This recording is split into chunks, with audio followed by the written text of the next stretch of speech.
Vigilance को control में लेकर बंगला जो बना दिया है, इसका सत्य छुपाना है।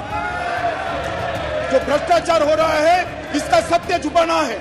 मैं उसके बाद में 1991 में सी स्टेट एक्ट के द्वारा दिल्ली को विधानसभा दी गई, परंतु 56 में राज्य पुनर्गठन आयोग की सिफारिशों पर दिल्ली की विधानसभा हटाकर उसको संघ राज्य घोषित किया गया।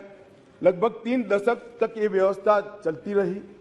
87 में सरकारिया कमेटी बनी, जो बाद में बालाकृष्णन कमेटी के रूप में जानी गई, और 91 में 69वां संविधान संशोधन किया गया, और इसके बाद दिल्ली राजधानी राज्य क्षेत्र शासन अधिनियम 1991, जिसमें मैं आज संशोधन लेकर आया हूं, इसको इस महान सदन ने पारित किया गया।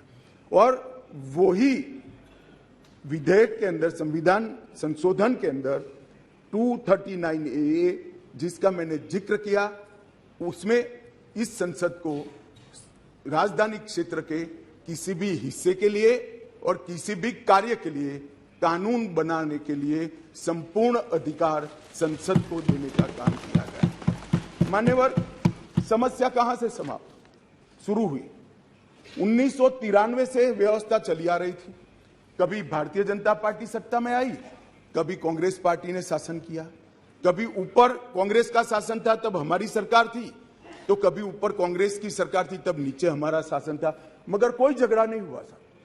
सब कुछ ठीक चल रहा था, क्योंकि किसी की मंशा अधिकार हथियाने की नहीं थी, सेवा करने की। कांग्रेस पार्टी ने भी भाजपा के साथ झगड़ा नहीं किया, भाजपा ने भी कांग्रेस सरकार के साथ झगड़ा नहीं किया, और बहुत अच्छे से चल रहा था, कोई डिस्प्यूट नहीं, कोई झगड़ा नहीं। 1915 में स्थिति बदली और यहां 2015 में यहां स्थिति बदली और यहां एक ऐसे दल की सरकार आई जिसका मकसद, मुझे कोई झिझक नहीं है कहने में, जिसका मकसद सेवा करना है ही नहीं, झगड़ा करना। माननीय अध्यक्ष जी, अनेक पार्टियों के मुख्यमंत्री रहे, अनेक पार्टियों की मिलीजुली सरकार रही, शुद्ध रूप से सरकार रही, मगर राष्ट्र सेवा करने में और जन सेवा करने में किसी भी पार्टी को कोई दिक्कत नहीं आई। मैं बाद में बात करूंगा क्या दिक्कत है वो, उसकी भी डिटेल बात करूंगा, प्रॉब्लम क्या है वो। प्रॉब्लम ट्रांसफर पोस्टिंग के अधिकार का नहीं है, विजिलेंस को कंट्रोल में लेकर बंगला जो बना दिया है, इसका सत्य छुपाना है। जो भ्रष्टाचार हो रहा है, इसका सत्य छुपाना है। मान्यवर,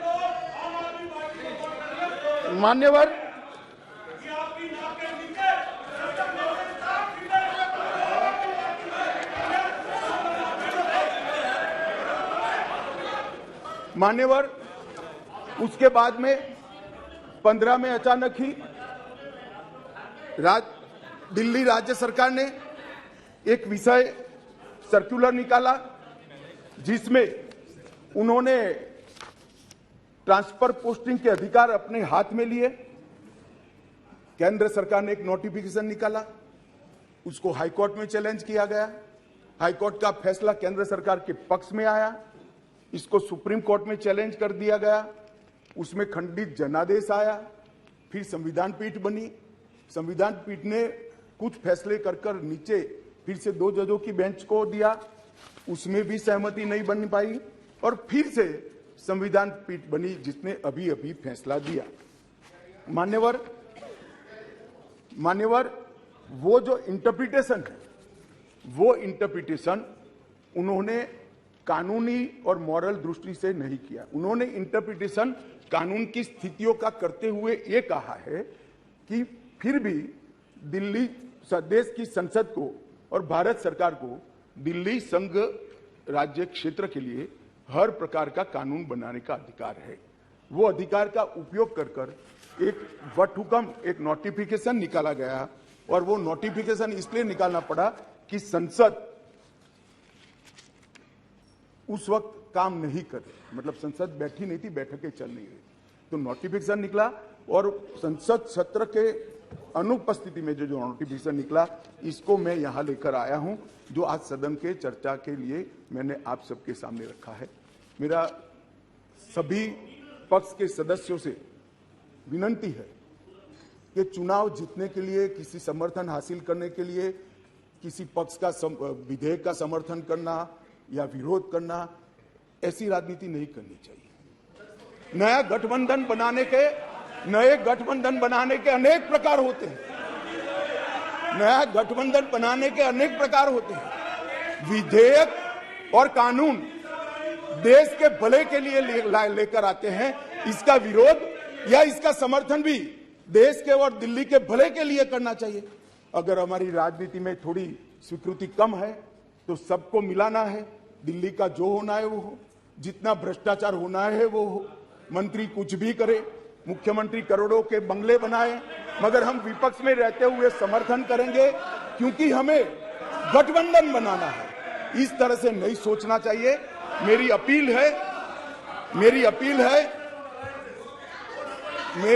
है विपक्ष के सदस्यों को कि आप दिल्ली की सोचिए, अलायंस की मत सोचिए। अलायंस से फायदा नहीं होने वाला है। अलायंस होने के बाद भी पूर्ण बहुमत से नरेंद्र मोदी प्रधानमंत्री बनने वाले हैं। इसलिए ये अलायंस के कारण जनता के हितों की बलि मत चढ़ाइए। जनता सब देख रही है। अलायंस कर आप अगर ऐसा सोचते हो कि जनता का विश्वास हासिल कर दिया जाएगा। जनता का विश्वास आपको मिला था, मगर जिस तरह से 10 साल यूपीए ने शासन चलाया, 12 लाख करोड़ के घपले घोटाले करे, इसलिए आज वहां बैठे।